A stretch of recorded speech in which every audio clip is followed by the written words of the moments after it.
પણ હોય- હોઈ શકે છે કારણ કે એ વધારે કોર્પોરેટ માઇન્ડસેટ થઈ ગયા છે રાજાધીરાજમાં વર્ક કરીને. હા એમાં બહુ એ જબરજસ્ત. તમે કેમનું હેન્ડલ કર્યું? એમાં તો કેટલી મોટી દઈને કાસ્ટ. એટલે એક તો કોર્પોરેટ અને રાજાધિરાજમાં તો એવું છે કે બધા ગુજરાતી થિયેટર બહારના લોકો છે ને, કોર્પોરેટ અને ડિઝાઇનર્સ બધા.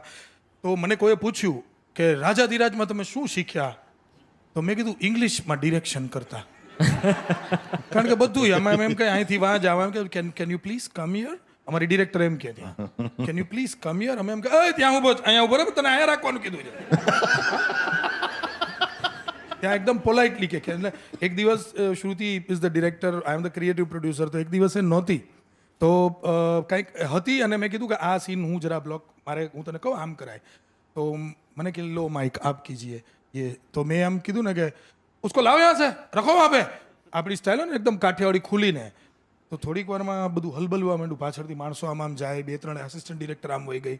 પછી મને એક હેમાંગ વ્યાસે આવીને કીધું કે આ તમે કરો છો ને, તમે આવ્યા જ ઘણા દિવસ, અત્યારે હું લંડન જઈને આવ્યો હતો થોડો એક શો કરીને, તો કે અહીંયા આવી રીતે નથી થતું, you have to say politely. આ તમે જામનગરની રીતે અહીં ન કરો.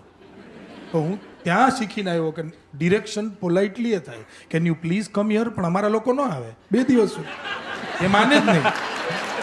હા 3 દિવસ સુધી બ્લોક હજી ત્યાં જ હોય એને ત્યાં આવવાનું. Sir, એ statement- આવું